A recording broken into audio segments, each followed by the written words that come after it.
I've been thinking about the news of Pope Francis recently. I mentioned it in the previous video. The big stories at the moment are today's third anniversary of the Russian invasion of Ukraine, the German federal election, but the other big story is the health of Pope Francis. And with that in mind, I want to talk a little bit about the future of the papacy. Now, a few disclaimers. I'm not a Roman Catholic. I come from a Protestant background, but I'm very interested in the history of the papacy. I'm very interested in the customs of the papacy. I'm very interested in the papacy, frankly. The Church of England is also going through its own succession issue at the moment, and some of that's clouded in scandal. Justin Welby's the first Archbishop to effectively resign in hundreds of years, an almost unprecedented event, and it's a drawn-out protest. Pope Francis, it sounds like this is quite a serious condition he's in. It's been described as critical. Bronchitis, I understand, spread to both of his lungs. He is 88 years old. I think that's a bit older than Pope Benedict XVI when he stepped down, so that's significant. I also remember John Paul II in his final years was very frail, and so there's a precedence to this. Not wishing to be morbid, but it is possible that Pope Francis is in his final days. He's had a reasonably long pontificate, 12 years so far. I'd say it's probably about an average length, and it's been eventful. I think he is a pope that will be remembered, and I put him probably above average. I don't want to, it's probably the wrong time to do a whole analysis of his pontificate. That may be for later, but I'll just touch on it anyway, in case I don't get around to doing that. Francis came in as the first New World Pope. He was from Argentina, he is from Argentina, a Jesuit background. I think by Catholic standards, Francis can be seen as Roman Catholic standards as being on the centre left.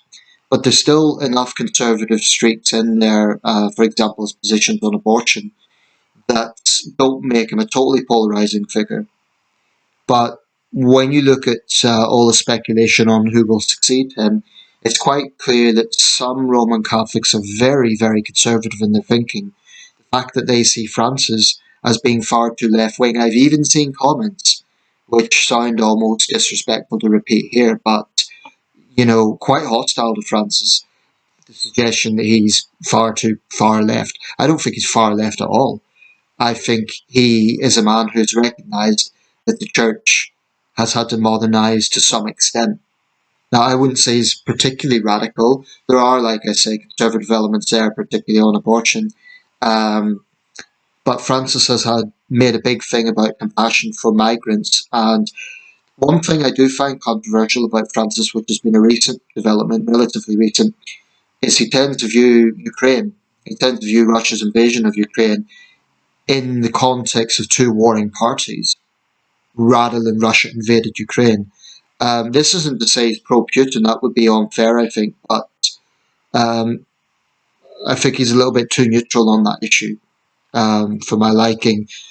But overall, I'd say he's an above-average pope. I do think he's a man of compassion. I do give Francis credit for some of the things that he's done, some of the stances that he's taken. If the leader of the world's biggest Christian denomination cannot explicitly put compassion at the heart of his ministry, then what is the church for? Francis has tried to do that, so I do give him credit for that. Now, the future of the Vatican, the future of the Holy See, I'm just going to go briefly through some of the cardinals that have been named.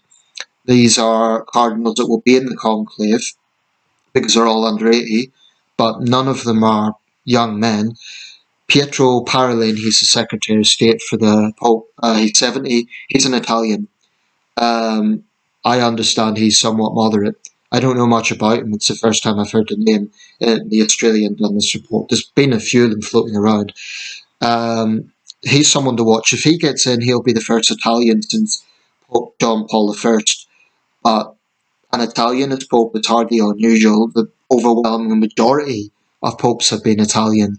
That would be kind of going back to basics. I don't know about that. I think that there is a precedent now for looking beyond Um, I mean, in my lifetime, all the pontiffs have been non-Italians. We had Pope John Paul II, Polish, Benedict XVI, a German, and of course Francis, an Argentine. So another Italian would be just in keeping with history, but of course that's not the main thing. The nationality isn't the main thing. It's the ideology of the individual. Luis Antonio Tagle is a name that's been floating around. He's 67. He's a Filipino cardinal. Interestingly enough, he's been described as a moderate. That somewhat surprises me because the Philippines is quite a socially conservative country. It's one of the world's most devout Catholic countries. I've been there, so I can testify to that. I've seen a few clips of his speeches. He's described as a moderate. He could be someone to watch. And the first Filipino pope, I can imagine that would really be a big thing in the Philippines. The papal visit by Francis was a huge event there, one of the biggest Catholic gatherings in history. So to have one of their own as pope would be a big, big thing. Peter Erdo of Hungary, 72. I don't know much about him except he's popular with other cardinals. He could be someone to watch. Fridolin Ambongo of the Democratic Republic of Congo, 65. Very conservative, not surprising. Another African, Robert Sarah of Guinea, 79. He's on the older end of things, and he's just on the cusp of being in the conclave. If he was a year older, he'd be ineligible. So if he was elected, I think it's unlikely, but if he was elected, he'd be one of the oldest popes on election. Although Francis was quite old, I think Francis was 76 at the time. So yeah, Robert Sarah would be the first African pope if he got in, so would Fridolin and Bongo. They're both quite influential, but the question is the church prepared to make a big shift to the right? If it did, I mean, having an African at the head of the Catholic Church would be certainly a big thing. I think even bigger than when Kofi Annan was UN Secretary General. I think it would be a big matter of pride for whether it was Guinea or DRC.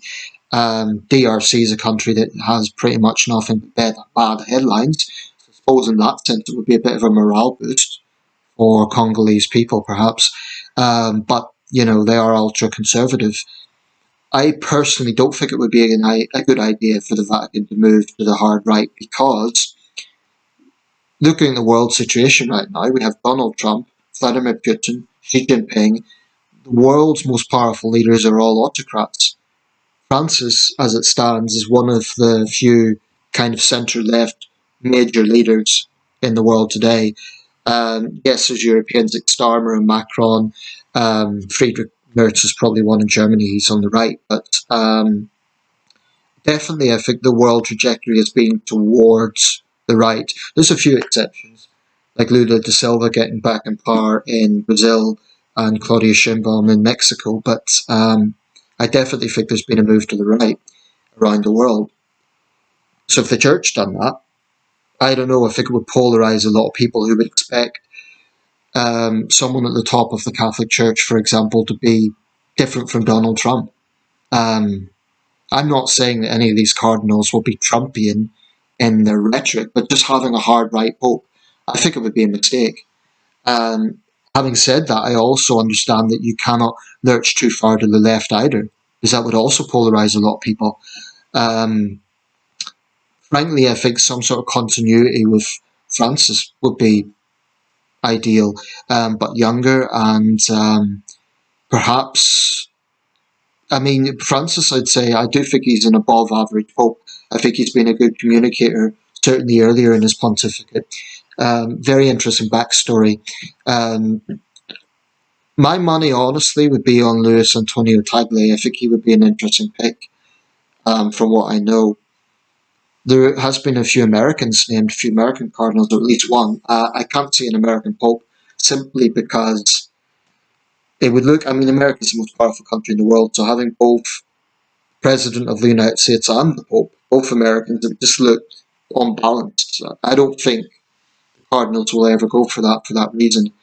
But there's a lot of doctrinal issues within the church that are divisive, such as Latin Mass, stances on women clergy, LGBT rights, etc. The seal of confession is a big thing too. euthanasia, all those sort of issues are going to be hot button issues. I can imagine the next conclave is going to be very political. I think they all are to some extent. Final few things, just a bit of trivia. We only had one English pope, and that was Pope Adrian IV, I believe, 1154 to 1159. He's the only Englishman to ever get into the papacy. What else can I say? Yeah, there's been anti-popes, of course, and I discovered recently that anti-pope Clement VII was rector at none other than St Michael's in Sunderland, which was my church, which is basically the church I went to for a long time. Now, he was an anti-pope. He was one of the Avignon popes in the 14th century, so he wasn't officially a pope, but he was an anti-pope, Clement VII, and apparently he was a bit of a tyrant, responsible for at least one massacre. Papal history is fascinating. I like history generally, and the Vatican's drenched in history. I've been to Rome. I don't think I've been within St. Peter's Basilica, so I'm not sure if I can say I've been to the Vatican. I did see Pope Benedict XVI give mass, although on my cheap camera he was just a little red pixel. My father's met him. What else can I say? I watched Conclave recently. I thought it was a great film. I think it deserves its accolades. The only bit I'm not sure about was the ending, without giving too many spoilers, and I'm not sure about that. But I think it was very strong performances. Ralph Fiennes, Stanley Tucci, John Lithgow. It's a good movie. Angels and Demons, all that. I think there's a mystery around the Vatican that keeps many non-Catholics interested. All the ceremony, the idea of locking the cardinals in, the Ring of the Fisherman, all of that stuff. It's drenched in tradition and ceremony, and I do believe, and this is why I think there's a big interest in the British monarchy for similar reasons. Human beings like ceremony, they like tradition, they like customs, because it's part of what makes us human. If the whole world was similar, it would be boring. So having these traditions, it makes the world a more interesting place. It just brings cultural traditions alive. Now, of course, if there's ever any crossover into human rights violations, that's a different matter. I'm talking about ceremony. I like the idea of a papal conclave, or the ceremonies we have in this country. It's something that I'm not expressing myself very well, but I think it has a place, put it that way, in human culture, and I think that's why people are fascinated by it. So, what will be the papal name of the next pope? This is probably premature. I hope Francis is comfortable, but honestly, the way they're describing it, he's not out of hospital, his condition's stable, but they're still describing it as critical. So, in all honesty, he maybe is near the end, but I'm sure millions of Catholics will be praying for him and praying for the future. Let me know your thoughts, if you are a Catholic, on any of the names I've mentioned, what direction you want the church to go in. I mean, there is an argument here of purism, i.e., a true Catholic would be dead set against LGBT issues, abortion, etc. But then there's also the reality of the world that we're in, and the reality of compassion and church doctrine and that. So, what one of the biggest criticisms of organised religion is the ostensible hypocrisies within it and the paradoxes within it. And I'm not sure that the Catholic Church has addressed that as well as it could have done.